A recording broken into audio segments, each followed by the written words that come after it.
en de kieks rond in deze hoenderstal, die zo schitterend versierd is. Kijk het straks nog maar eens goed.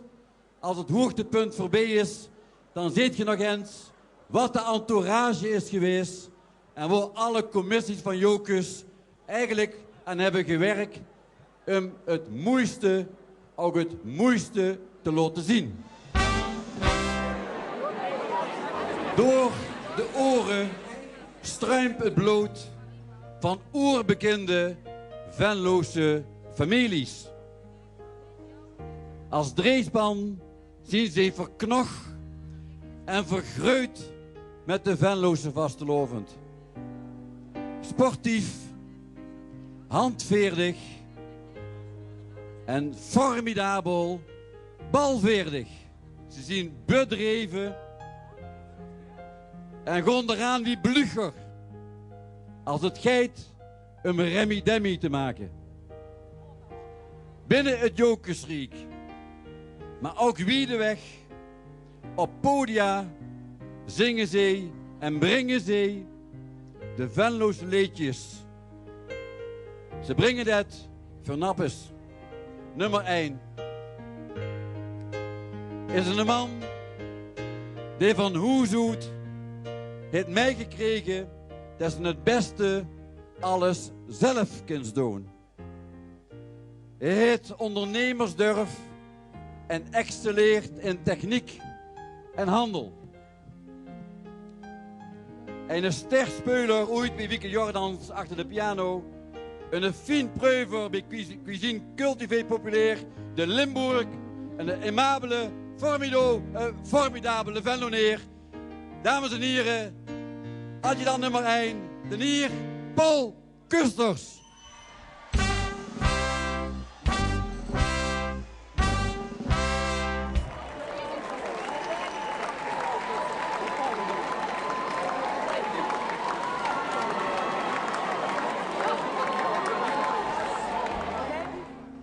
Zelfbewust zoekend naar uitdagingen, wars van een keurslief, maar wel met een groot gevoel van traditie. Een grote liefde voor de Venlose cultuur en niet weg te houden van het vastelovenstheater.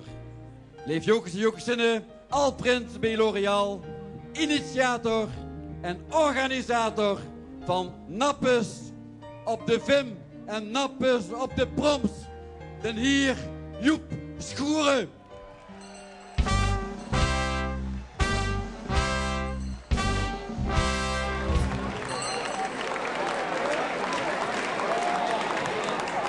De hoogheid van het jaar 2009 was al als herfsthaan doen bij de vastelovend betrokken. Hij was 2 keer adjudant in de kweekviever van Jokers toekomst en altijd gedruimd een mooit Prins Carnaval tweren. Dagelijks flink en flink bezig een bedrijven gezonde adviezen te geven. Altijd in om de bal over het net te spelen. En hij had een overzichtelijke positie bij TCV. Als 25 jaar bij een joekskapel die zelf zegt dat ze niet om aan te huren is. Vanaf het begin bij Nappes op de Vim en later bij Nappes op de Proms. Speuler op de diketrom, bas en sousaphone. Gedreven voorzitter van NUAD. Een van de toonaangevende joekskapellen die Venlo riek is. Leef Jokers en Jokersinnen, de hoogheid, Verhoog, Prins Lucas Pieters, oftewel Prins Lucas den Eerste.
Dit wordt een heel levendig trio. We hebben ook toch op deze plek bij elkaar kunnen krijgen. Het kost altijd heel veel moeite.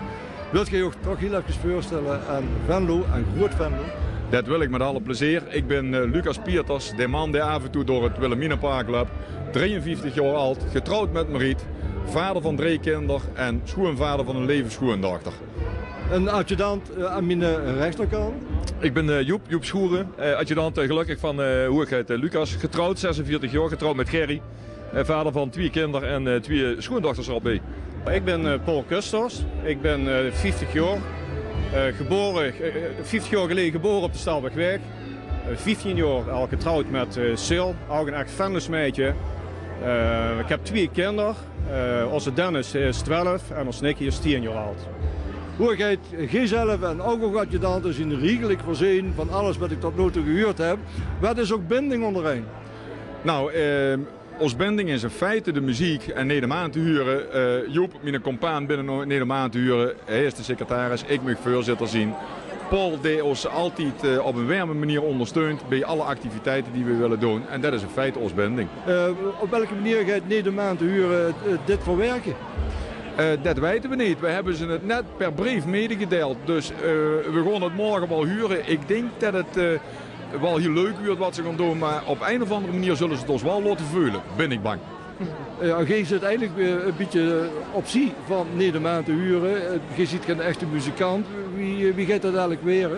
Nou, ik denk als ze dat allemaal heeft meegemaakt, dan wier ze dadelijk wel de muzikant. Maar een beetje muzikant ben ik. Ik heb al jaren speel ik piano. En ik denk, ja, een piano dat valt toch natuurlijk niet in dat ganse gebeuren. Maar misschien is er dadelijk wel een plaatsje met een trompet of wat dan ook. Want zin in de Vastenhoofd hebben we altijd. En zin in een feestje hebben we natuurlijk ook altijd. Hoogheid, op welk moment wordt je gevraagd? Ik word op het moment gevraagd dat het zoals altijd eigenlijk niet goed kwam. Want ik stond 2 dagen voordat ik 14 dagen lang op vakantie zou gaan in Gambia. Dus het was allemaal even lastig. Uiteindelijk is het met de moderne communicatiemiddelen van, wat zullen we zeggen, Skype, sms'en, is het allemaal goed gekomen. Maar het moment was op zichzelf wel heel mooi memorabel, ja. Ja, die spraakwaterval neven ook, Joep. Heb je er op de een of andere manier in gepusht dat prins wordt? Of wie heb je geïnvesteerd? Nou, ik heb begrepen dat hier en vrouw Joeksie store alle keuzes toemaken, alle beslissingen innemen. Dat hebben ze samen gedaan. Hij heeft zelf rondjes blijven lopen op Wilhelminapark tot er gezien wordt. En wie dat helemaal zoiets was, ik denk een spandoek meegenomen van ik wil hier. Uiteindelijk is het geboren en vervolgens wordt de Paul en ik gevraagd.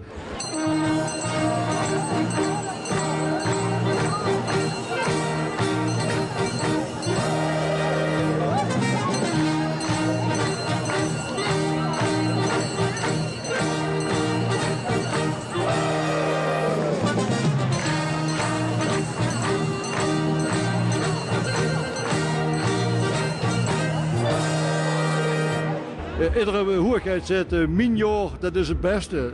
Je kunt er nog niet over mij praten, want het is pas luttele minuten oud. Maar wie waren die eerste minuten? Fantastisch. Het is echt als je in zo'n mooie zaal staat met zoveel mooie mensen. Dat maakt zo'n indruk. Ja, dat kan ik alleen maar zeggen. Geweldig. Echt geweldig. Als het dit moet weren, dan krijgen we een fantastische vastelovend. En wat merken we als gewone vastelovenvierders van? Dat we heel graag tussen de mensen zullen staan en samen met iedereen vastelovend zullen gaan vieren. Dat gaat ons vast en zeker lukken.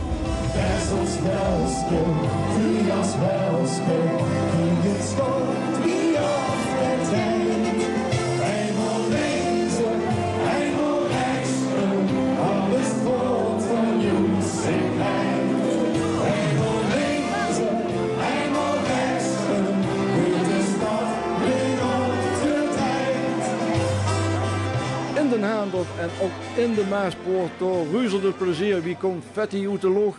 En het spel in het theater van het Klatergold, dat kan gespeeld worden.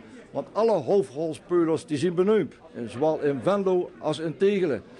Namens het team van Umbro Venlo mag ik ook bedanken voor het kijken. En we zien ook natuurlijk heel graag weer terug aanstaande woensdagavond op een speciale vastelovensuitzending. Geer, wie staan?